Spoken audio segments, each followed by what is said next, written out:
Current wisdom says the universe is pretty big, and the physicists theorizing now that there are multiple universes, like we need them to tell us that.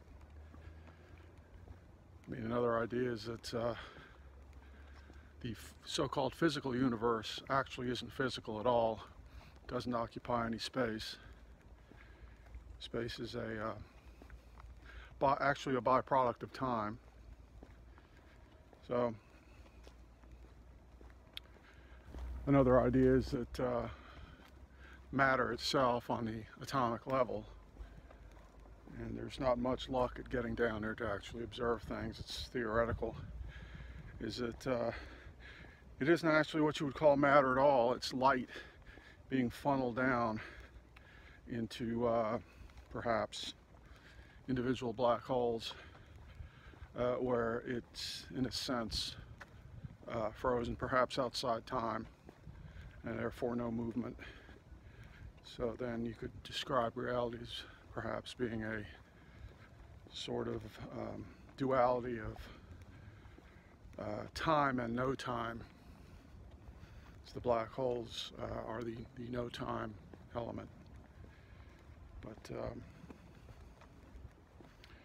anyway, in the entire expanding universe, you know, you hear people say a lot that everything is connected, and gravitationally, you know, everything's connected, everything has an influence on everything else, every star, every galaxy, distant galaxies, they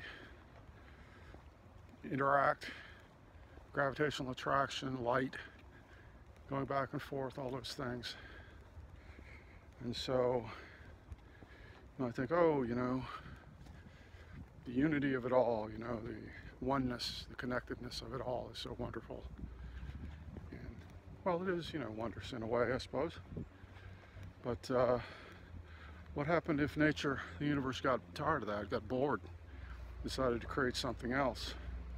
Multiple sub-universes within the universe itself. And you could argue that that's actually been done. And the sub-universe is the human mind. The human,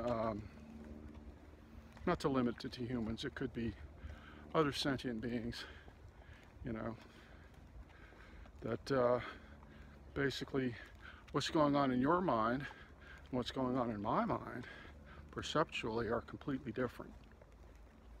And you know, you see this on YouTube a lot. When you think of all the experts on YouTube talking about things, myself included, haha, that, oh, everybody knows everything, you know?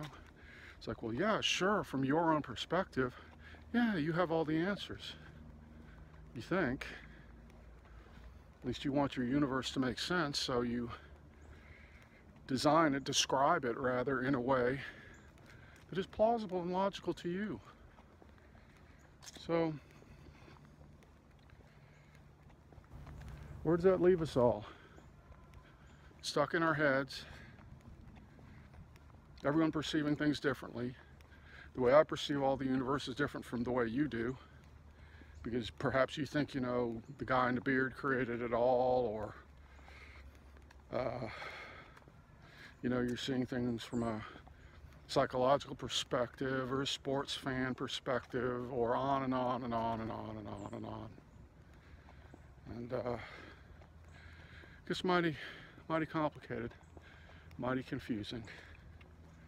But anyway, that's sort of the idea for today, is that we're in a sense separate sub-universes within our own minds, for good or for bad.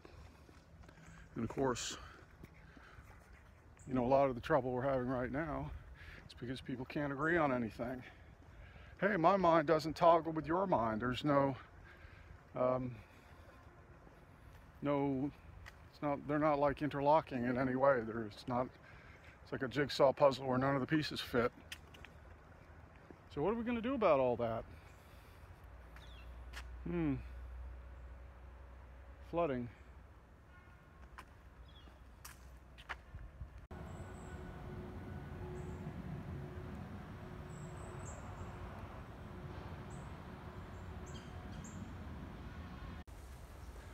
And you know, to some degree, you could say, I think that human conflict, problems we have, ideologies, civilizations, countries, so on, is due to a sort of deep-rooted insecurity, suspicion that the way that we see things individually or collectively as a group is wrong.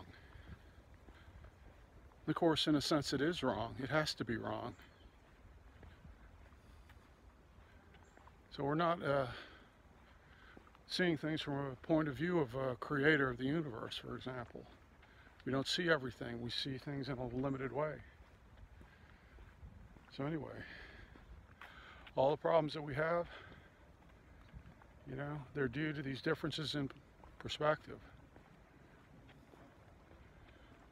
which seems underlying all that, as I said, is this deep insecurity, suspicion that the perspective may not be accurate.